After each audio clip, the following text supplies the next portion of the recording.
Senior Life Journeys presents Carol Howell's Let's Talk Dementia, a podcast designed to help caregivers find knowledge, power, hope, and smiles in their dementia caregiving journey. Welcome to Let's Talk Dementia. Here is your host, best-selling author, Carol Howell. Hi caregivers, welcome to Let's Talk Dementia. I am Carol Howell, your host, and today we're going to talk about foster care. Didn't you think this was a show about dementia? Am I totally confused? Well, no, not really. I had a very interesting conversation last week with a lady who, I won't tell you her name, but a little bit about her story, and it has just stuck with me, and I thought, this is something that I should share. She called regarding her dad, who is living on his own and having some memory issues and been diagnosed with Alzheimer's. Some very valid concerns about his safety in driving and in keeping appointments, arriving at appointments 5 hours early, and all those things that start to happen with dementia that kind of scare us as family members, and we think, oh, this is not safe anymore. I don't know that this is true, but I think sometimes the females in the family worry more about their parents than maybe the males do. Do you think that's true? I don't know. I listen to her talk and I hear myself in my story in lots of ways in what she's telling, and it touched my heart. Her dad said to her, all you and your sister are trying to do is move me to foster care. Well, I've heard it called lots of things when we want to move our loved ones from their home to a community where they can be cared for, but foster care? I had not heard of that one before. It just made me giggle.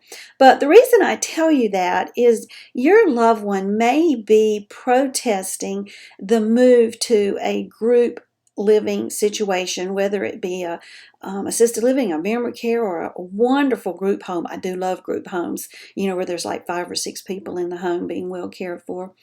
They may be protesting that because they have a vision in their head or a picture in their head of what that is like based on the last time they saw it. And the last time they saw it was probably 1950 or 60 or even the 70s.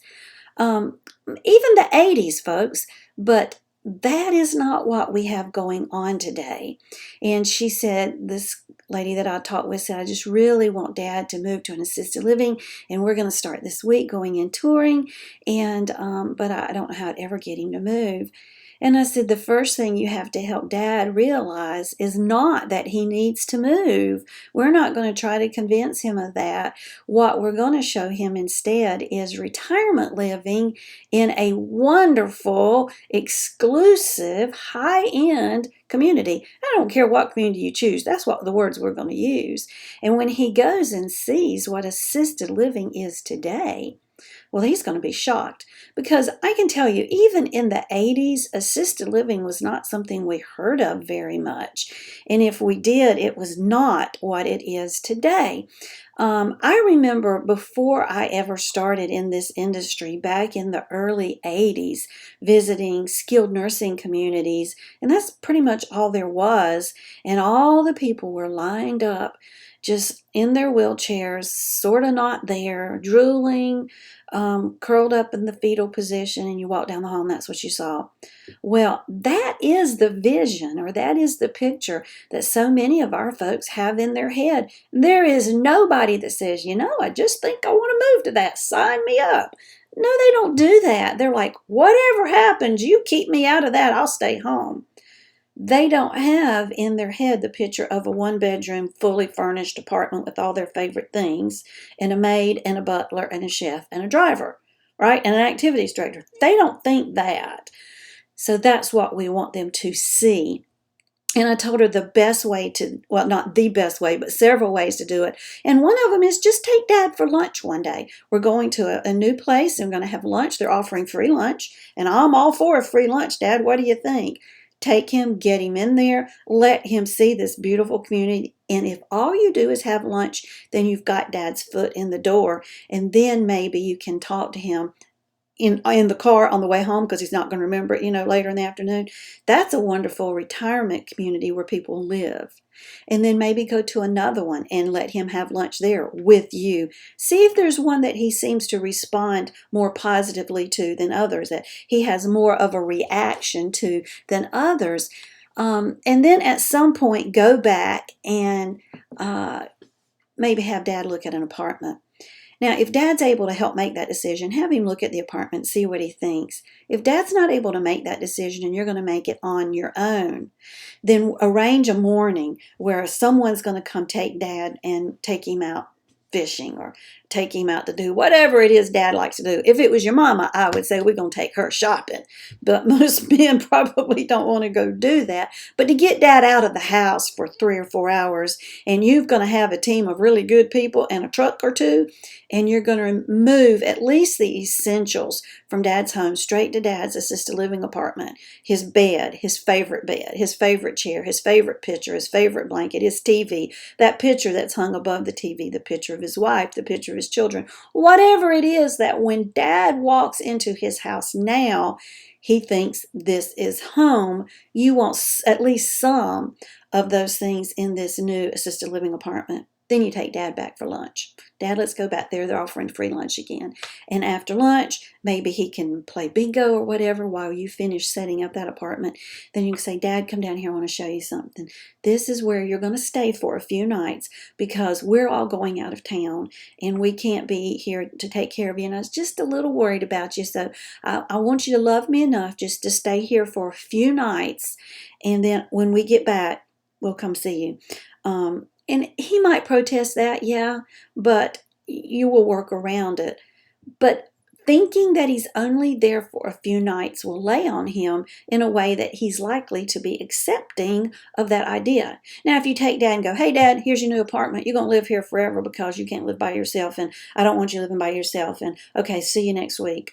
Well, that's not going to feel good to anybody, so don't be crazy and do that. But tell Dad that, you're going to be gone for a few days. I tell you, we had a client that we told her that, and her family came up with this, that there was toxic mold in her house and they were going to have it fixed. And she couldn't be there while they were cleaning it up. It'd make her sick. And so they had arranged for her to stay in this wonderful apartment, probably about a week while they fixed it. And that worked. So you think, well, what happens in a week when the toxic mold is supposed to be done? Or what happens after 3 or 4 days when we're supposed to be back from vacation? Well, one of the beauties of dementia is we don't have a good perception of time and space. A week really doesn't mean anything to us. A week may feel like 2 months, or a week may feel like a day.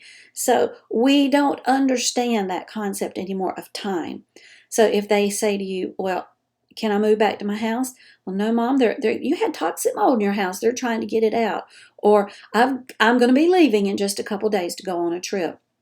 Now, if you tell your folks you're leaving to go on a trip, that might be a good time to leave and go on a trip. I'm just saying, especially the first couple of days, maybe at least 24, 48 hours. Give your loved one a chance to settle in there before you swarm back in. Now, there are communities that say, stay gone a week. No, you don't. Not when you first move them in. If you can at all help it, don't do that. They do need to see your face and know that you're still alive and you still love them and everything's going to be okay. But have your story straight in your brain about why they are there and how long they have to stay, and stick with that story. It will work. I've told you before about the lady who moved in and her whole family just decorated her 1-bedroom apartment. It was just really, really pretty. And we were so excited, and I walked in with her and her boys for them to show her the apartment. And she said, this is pretty, this is pretty. Well, look there, you've got a picture of me, and she called her husband's name. And then she sat down in her recliner. She said, well, this is my recliner. And her son said, Mom, this is your new apartment. You're going to live here. And she said, you guys sit down. And when they sat down, she said, I hope you all rot in hell because I am not staying here. Well, we all about dropped our teeth. It was like, holy cow, we so were not expecting that, because she was so receptive to how gorgeous the apartment was and all her pretty stuff in there. She was not happy, But she lived there very happily. It took her 3 or 4 days to figure out it was okay and she wasn't mad at anybody and to forget that whole episode. And she became very easy to get along with and excited to live there. She also thought I was the mayor of Charlotte, North Carolina, and I did not proceed to dissuade her of that. I was happy to be the mayor, was for several years. Then all of a sudden, I was no longer the mayor. I don't know what happened that I lost that position in her brain. So anyway, I'm glad to know that this lady that I was talking about earlier will not be moving her dad to foster care, but potentially to an assisted living. If you're looking for an assisted living, call me. Let me tell you if I know of some good ones in your part of the world. I don't charge you to help you. Or no, don't call me, but you can email me. Email me, Carol@letstalkdementia.org. And when you email me, give me your phone number and I'll call you and we'll make some plans together. You'll be glad we talked. Blessings and smiles. Bye-bye, y'all. Let's Talk Dementia would like to thank our sponsors, National Association of Veterans and Families. You can reach them at 800-352-2919, on the internet at www.navf.org. They speak veterans so you don't have to, and you tell them Carol sent you when you call to inquire about benefits for the veteran, the spouse of the veteran, or both. Editor Beth. You can find Miss Beth Crosby at editorbeth.com. She is amazing at looking at what you've written and making sure it represents you well. Find her at www.editorbeth.com. And HD Imports, located on Flint Street Extension in Rock Hill, South Carolina. That's York County. 803-985-0985. They are there for the repair and maintenance of your Honda, Hyundai, Toyota, Kia. Tell them Carol sent you. Thanks for joining us today for Carol Howell's Let's Talk Dementia. To learn more about dementia, we recommend Carol's best-selling book, also titled Let's Talk Dementia. It's available on Amazon in paperback and Kindle versions. Be sure to like Let's Talk Dementia on Facebook and leave us a kind word of review on iTunes. Remember, knowledge brings power. Power brings hope. Hope brings smiles. And we all need more smiles. Thanks for joining us today, and we'll be right here when you come back to Let's Talk Dementia.